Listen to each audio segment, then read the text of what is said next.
All right, Elena, it's a brand new year, and you know what that means, right? We're already looking ahead, way ahead, to the glitz and glam of the 2026 Golden Globes. 2026, James. You're really jumping the gun, but I love it. We're talking about a future where one battle after another, Adolescence, and The Pitt are apparently the big winners. I'm already intrigued by those titles alone. Exactly! It's like, how do we even prepare for this kind of future viewing? I mean, trying to watch the current award winners is already a marathon of app switching and subscription juggling. Imagine 2 years from now. You're so right. It's not like the old days where everything just came out on DVD or was on HBO. Now, you need a spreadsheet just to figure out what service has what. So, let's hypothetically dive into this. If one battle after another sweeps the globes in 2026, where do you think we'd be watching it? Well, one battle after another sounds like a pretty epic, serious drama, maybe a historical piece or a really intense character study. My gut tells me, for a film like that, it's almost certainly going to start with a theatrical release. A big, prestige picture, right? Oh, absolutely. You can't have one battle after another be a straight-to-streaming release. It screams big screen experience. So it would hit cinemas probably in the fall of 2025, just in time for award season consideration. Then what? Then it's a waiting game. If it's from a major studio like Warner Bros. Discovery, you're probably looking at Max a few months later. If it's a Universal film, then Peacock is likely its streaming home. And if it's an Apple original, then Apple TV Plus is the obvious choice. The key is knowing which studio produced it. That's the trick, isn't it? Knowing the studio and their streaming partnerships. It's not always intuitive. Sometimes a smaller studio will license to a different streamer entirely. Like Poor Things, for example, that was Searchlight Pictures, and that eventually landed on Hulu. Exactly. So for one battle after another, my money would be on a major studio streamer after its theatrical run. And it might even hit PVOD, Premium Video on Demand, before it goes to a subscription service, giving people the option to rent or buy it digitally first. That's a good point about PVOD. Sometimes I get impatient and just pay the $20 to watch it at home if I missed it in theaters and don't want to wait for the free with subscription release. It's a quick fix, you know? Definitely. It's all about consumer choice, or at least that's what they tell us. Now, what about Adolescence? That sounds like a completely different vibe. Maybe a coming-of-age story, possibly a dramedy, or a very sensitive drama. Oh, Adolescences could go a few ways. It might be an indie darling, something that premiered at Sundance or Tribeca and then got picked up by a streamer. Or it could be a full-blown streamer original. I could see that being an Apple TV Plus film, given their penchant for quality, thoughtful dramas. Or even Hulu, which tends to pick up a lot of those critically acclaimed, slightly more niche stories. Yeah, Apple TV Plus comes to mind immediately. They've really been making a name for themselves with high-quality original content that wins awards. Lessons in Chemistry comes to mind recently, or even A24 films, which often land on Max or Showtime, could have produced Adolescence. Or even Netflix. They're still producing tons of original films and series, and a sensitive, character-driven story about adolescences would fit right in with some of their more critically acclaimed titles, like Marriage Story or Roma from a few years back. It's hard to predict with Netflix because they have such a wide range. True. But with Netflix, you almost know it's just going to be on Netflix. No theatrical dance, no PVOD, just straight to their platform. Which, honestly, is sometimes a relief. One less place to check. Totally. It simplifies things. You know if it's a Netflix original, you subscribe to Netflix, you watch it. Simple. Now, for The Pitt.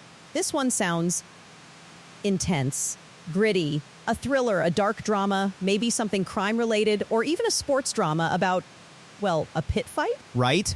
The Pitt just screams dark and compelling. I'm thinking series, not a film for this one. A really prestige drama series. If it's a series, Max is a very strong contender. They've got a fantastic track record with critically acclaimed, darker dramas like Succession and House of the Dragon. Or maybe even FX via Hulu like The Bear or Fargo, shows that are incredibly well-written and a bit edgy. I was thinking Max too, or even AMC Plus. They do a lot of those really intense, character-driven, slightly dark shows. Or, hear me out, a big Amazon Prime Video original. They're investing heavily in genre content, and The Pitt sounds like it could be a flagship series for them. Oh, Prime Video is a great shout. They definitely have the budget for something high concept and intense like The Pitt, and it would give them a major award winner to rally around. But you know what's key for all three of these hypothetical winners, no matter where they end up? What's that, James? You're going to need more than one streaming service. The days of just having Netflix are long gone if you want to keep up with awards season. you're probably going to need at least 3 or 4 of the big ones, or be willing to subscribe and unsubscribe as needed. The subscribe and unsubscribe dance, it's exhausting. I mean, I do it, but I always forget to cancel something, and then I get that email saying, your subscription has renewed. And I'm like, darn it, I haven't watched anything on there in months. Happens to the best of us. But it highlights the issue. The fragmentation of content means we're constantly juggling. It makes me wonder if, by 2026, we'll start seeing more bundled services again.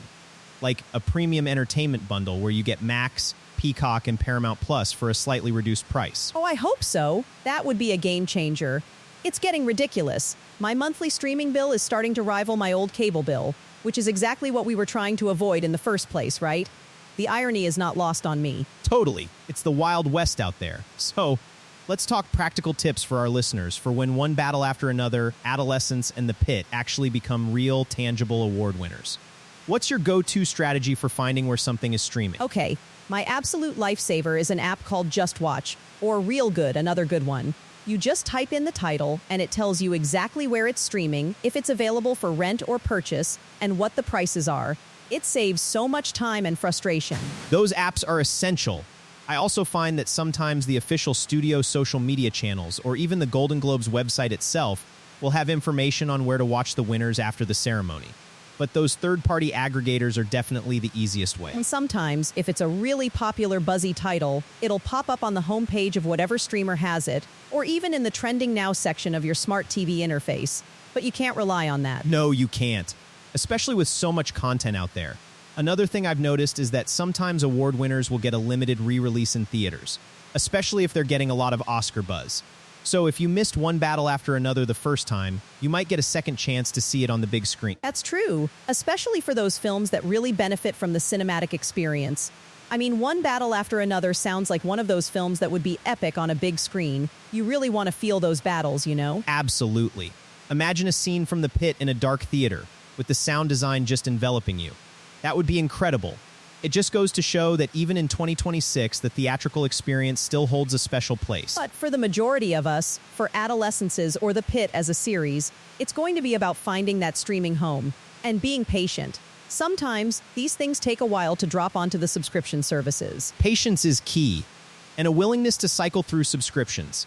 So if Adolescence ends up on, say, Apple TV Plus, you might subscribe for a month, binge it, and then cancel until the next must-see show comes along. Well, that's exactly what I do. It's like a strategic game of content chess. You activate a service, you conquer its library, and then you move on. Though sometimes, a service will hook you with other great content you didn't even know existed. That's how they get you. You go in for one battle after another, and you come out obsessed with a documentary series you stumbled upon. It's a clever strategy. So, looking ahead to 2026, what are your general predictions for the streaming landscape? I think we'll see more consolidation, honestly. More mergers, more companies trying to create their own super streamer, and I definitely hope for more bundling options. It just makes sense for consumers, even if it's a bit less revenue per individual service for the providers. I agree. And I think we'll see an even greater emphasis on quality over quantity, especially for award season contenders. With so much noise, a truly great film like One Battle After Another or a groundbreaking series like The Pit will really cut through. But Adolescence, if it's a nuanced, heartfelt story, could resonate with so many people. It's exciting to think about these potential winners, even if they're hypothetical for now. It really gets you thinking about the future of film and TV. It does! So for all our listeners out there, mark your calendars for the 2026 Golden Globes and start mentally preparing your streaming budget and strategy for One Battle After Another, Adolescence, and The Pit.